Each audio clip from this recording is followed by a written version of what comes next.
তাকাও আমার দিকে, তাকাও।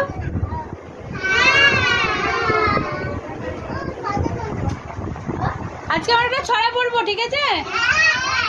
বলো তো আমাদের কটা নাক, আমাদের চোখ কটা, কান কটা, দুটো, পা কটা, হাতের আঙ্গুল কতগুলো, হাতের আঙ্গুল কতগুলো, 5টা। আমরা এগুলো নিয়ে একটা ছড়া পড়বো আজকে।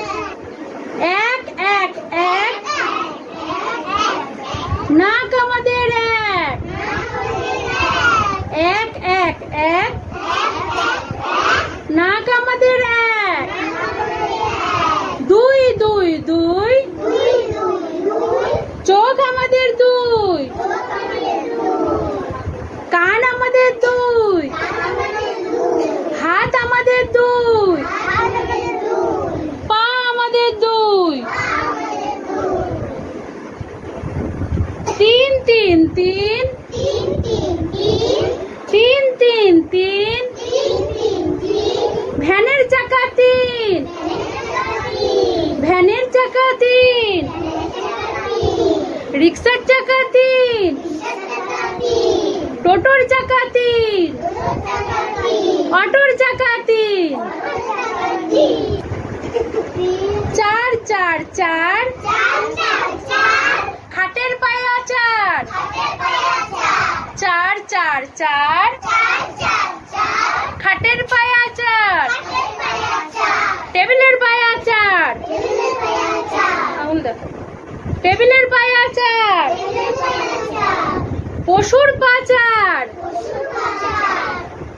বিড়ালের কটা পা, কুকুরের কটা পা, বাঘের কটা পা, গরুর কটা পা, তাহলে পশুর কটা পা, 4টে।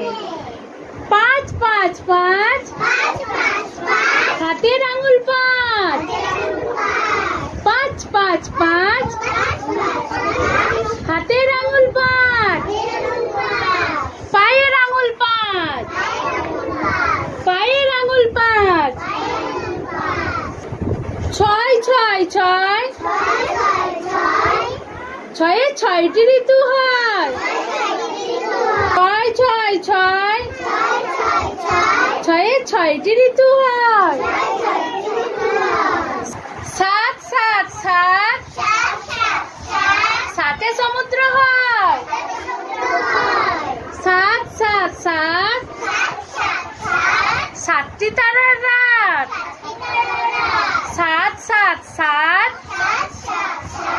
7টি তারার রাত, 8 8 8, কুঠার দিয়ে কাঠ, কুঠার দিয়ে কাঠ, 9 9 9, নেই কোমদের ভয়, 9 9 9, নেই কোমদের ভয়, 10 10 10, 10 হাতে অসুর বধ, 10 10 10, 10 হাতে অসুর বধ, 10 হাতে অসুর বধ। দুর্গা ঠাকুর দেখেছো তো? দুর্গা ঠাকুরের কটা হাত ছিল? 10টা। 10টা হাতে কি ছিল? 10টা অস্ত্র ছিল। কি ছিল? 10টা হাতে 10টা অস্ত্র ছিল। অসুরকে পায়ের নিচে কে ছিল? অসুর ছিল। অসুরকে কি করেছিল? সেই 10 হাতে 10টা অস্ত্র দিয়ে কি করেছিল? বধ করেছিল। দেখেছো তো দুর্গা ঠাকুরের? তাহলে ওই জন্য 10 হাতে অসুর বধ। ভালো লেগেছে?